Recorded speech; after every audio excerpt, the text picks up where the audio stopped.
मंत्रा एक एक कदम रुद्र से पीछे खिसकने लगती है और अपने साथ साथ वो महक को भी खींचकर अपने पिता से अलग करती है। मंत्रा ऐसा करना नहीं चाहती थी, पर उसके दर्द से लिपटे चेहरे में उसकी बेबसी साफ साफ नजर आ रही थी। पर मंत्रा इस मुलाकात के पीछे की जो तबाही देख पा रही थी, वो रुद्र नहीं देख पाया। वो मंत्रा को आवाज लगाते लगाते उसके पीछे पीछे चलने लगा। मंत्रा, घर चलो, बाकी बाद में जो होगा मैं संभाल लूंगा। अभी फिलहाल महक को लेकर घर चलो। मैं कह रहा हूं न, सब ठीक हो ही जाएगा। मंत्रा, मंत्रा, सुन रही हो ना? एक बार गले से लग जाओ ना। महक को मेरे पास रहने दो। तुम किससे डर रही हो? क्यों जा रही हो? मंत्रा, लौट जाओ। आओ प्लीज। रुद्र गिड़गिड़ाते हुए लगातार मंत्रा के पीछे चलता रहा, पर बहुत जल्द ही उसके पांव में ब्रेक लगे जब उसे मंत्रा के ठीक आगे चमकती हुई दो जोड़ी आंखें दिखाई पड़ी। दो आंखें जो बगैर जिस्म के एकटक रुद्र को ही घूर रही थी। अचानक ही रुद्र वहीं ठहर गया और उसके आंखों के सामने ही मंत्रा उस उन आंखों के भीतर से गुजर गई, जैसे उन आंखों के अस्तित्व का कोई वजूद ही नहीं था। अब रुद्र को उन आंखों के साथ साथ एक मानव आकृति भी दिखाई दे रही थी। कितना भयानक नजारा था ये! एक नंगा आदमी जिसके जले हुए गुप्तांग भी रुद्र साफ साफ देख पा रहा था।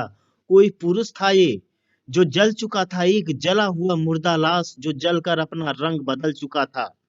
और धीरे धीरे ऐसे ही कई सारे अनगिनत मुर्दों को अब रुद्र देख पा रहा था।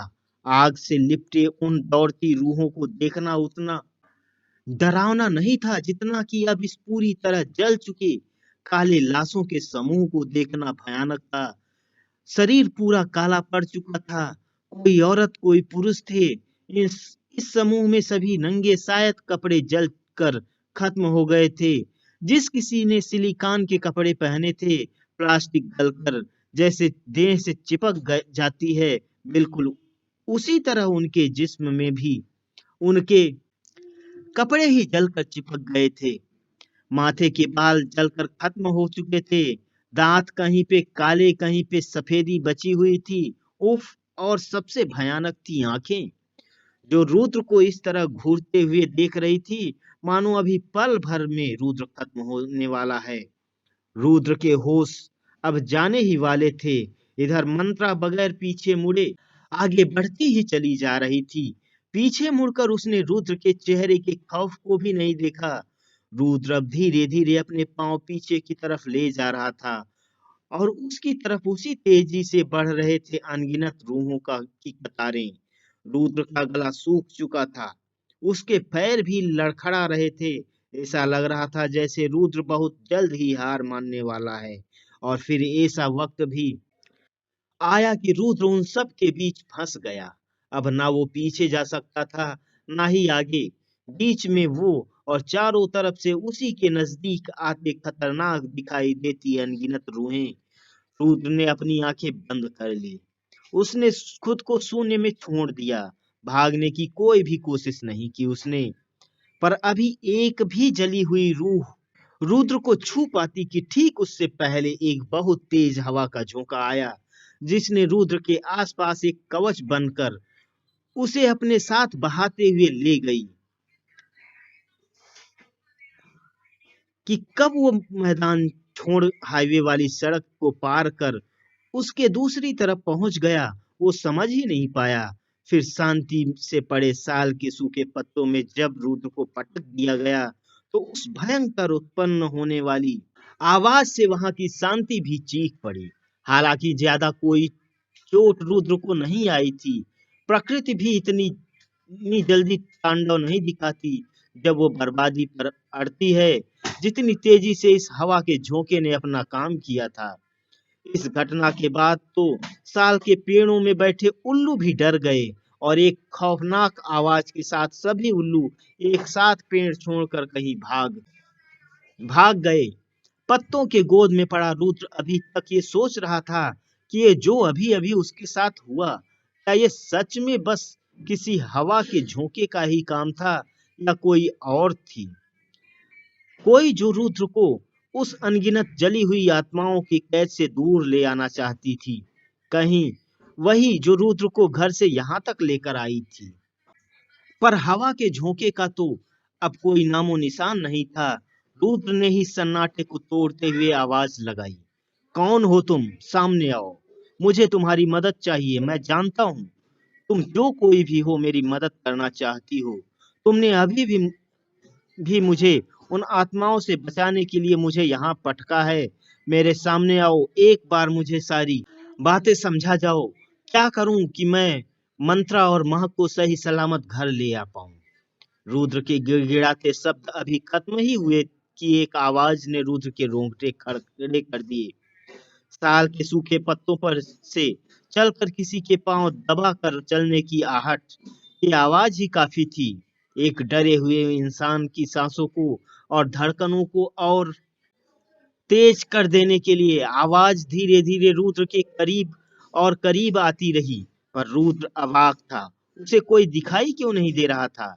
जबकि ऐसा नहीं था, वो अंधेरे में था, क्योंकि रोड लाइट के खंभों की भरपूर रोशनी तो थी वहां। इस पर पार रुद्र, बीच में वही सड़क, और फिर सड़क के उस पार वही खाली मैदान, जिसके झाड़ियों के पीछे से लगातार आवारे कुत्तों के रोने की आवाज आ रही थी। और इन कुत्तों का रोना आसपास की मनहूसियत को दर्शाती है। रुद्र महसूस कर पा रहा था, ये आवाज रुद्र के ही आसपास चक्कर काट रही थी। कहीं ऐसा लगता कि कोई पत्तों पर धीरे धीरे चल रहा है और सूखे पत्ते चरमरा रहे हैं। फिर कभी लगता जैसे कोई हवा में तैर रहा है और बस पत्तों पर उसके पैर लहरा रहे हैं। कोई दबाव नहीं होता पत्तों पर। रुद्र इस वक्त खुद को बहुत लाचार महसूस कर रहा था। उसे ये तक नहीं समझ आ रहा था कि कैसे वो इन जंजालों से बाहर निकली। क्यों अनगिनत जली हुई लाशें उसके पीछे पड़ गई हैं। पता नहीं इस चक्रव्यूह को से कभी मंत्रा को बाहर निकाल पाएगा या नहीं। यही सब सोचते सोचते वो सुबह पड़ा।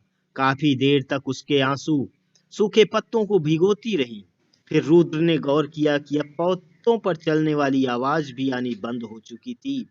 वो नहीं जानता किसे, पर वो इधर उधर सर घुमाए किसी को ढूंढने लगा। फिर उसकी नजर एक बड़े ही अजीब सी चीज से टकराई, और जब उसने उस चीज को गौर से देखने की कोशिश की तो उसे अपने आंखों पर यकीन नहीं हुआ। ये वही लड़की थी, वही लड़की जो थोड़ी देर पहले ही रुद्र के घर से उसे यहाँ ले आई थी अपने साथ। पर अभी उसका शरीर इतना पारदर्शी क्यों नजर आ रहा है, जैसे पानी पर किसी की तस्वीर नजर आती है। बिल्कुल वैसा ही वो बिल्कुल रुद्र के सामने घुटनों को जमीन से टिकाए बैठी थी और उसका एक हाथ अपने गाल पर था। एक टक वो रुद्र को ही सवाल भरी नजरों से निहार रही थी। कहीं हवा चलती तो उस लड़की का जिस्म भी उस हवा में लहराने लगता, पर आंखें जीवंत ही लगती, जैसे मौत आंखों तक नहीं पहुंच पाई थी। रुद्र समझ चुका था, ये वही लड़की है जिसने रुद्र से शुरू से मंत्रा की मदद की और अब रुद्र की कर रही है। मंत्रा ने बताया था कि उसकी भी मौत इसी माया जाल में फंसकर हो गई थी। रुद्र ने ये बोलना शुरू किया, मेरी मदद करोगी? मुझे मंत्रा और महक को अपने साथ घर ले जाना है। रुद्र के सवाल के बाद उस लड़की ने हाँ की दिशा में अपने सर को धीरे से हिलाया था, मतलब वो उसकी मदद करना चाहती है। इसके बाद एक बेहद ठंडी आवाज रुद्र को सुनाई देती है, घटनाओं को दोहराओ, मदद के लिए तरसते रूहों को ये यकीन दिलाओ कि लोग उसकी मदद करना चाहते हैं। फिर मदद के पवित्र आग में उनको भस्म करो।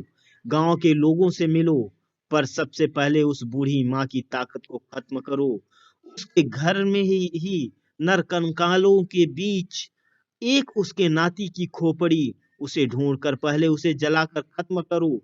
इन अनगिनत रूहों पर राज करती है वो बुढ़िया, उनको लौटने नहीं दे रही। वक्त के जाल में सिर्फ मंत्रा ही नहीं फंसी ये सारी आत्माएं। इनको मुक्त करो, घटनाओं को दोहराओ, इनको दिखाओ कि लोग इनकी मदद करना चाहते हैं, पर पहले उस बूढ़ी को कमजोर बनाओ। पर याद रखना, ये काम कल के कल ही करो, नहीं तो महक को खो दोगे।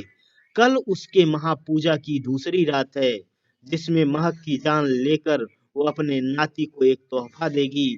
जाओ, ज्यादा वक्त नहीं तुम्हारे पास। हे भगवान, फिर महक पर खतरा। रुद्र का दिमाग फिर घूमने लगा और भूख की मार और दिमाग के झटकों के वजह से ही वो उन सूखे पत्तों में भी ही धड़ाम से गिर पड़ा। और ये रात भी गुजर गई। समय बस एक दिन का, खेल एक रात का। क्या कर पाएगा रुद्र? क्या अपनी ने बच्ची की जान को बचाने के लिए लड़ पाएगा वो इन अदृश्य शक्तियों से? क्या गांव के लोग मदद करेंगे रुद्र की? क्या सब कुछ उतना आसान होगा जितना आसानी से उस मासूम सी लड़की की आत्मा ने रुद्र से ये सब करने को कहा? ये सब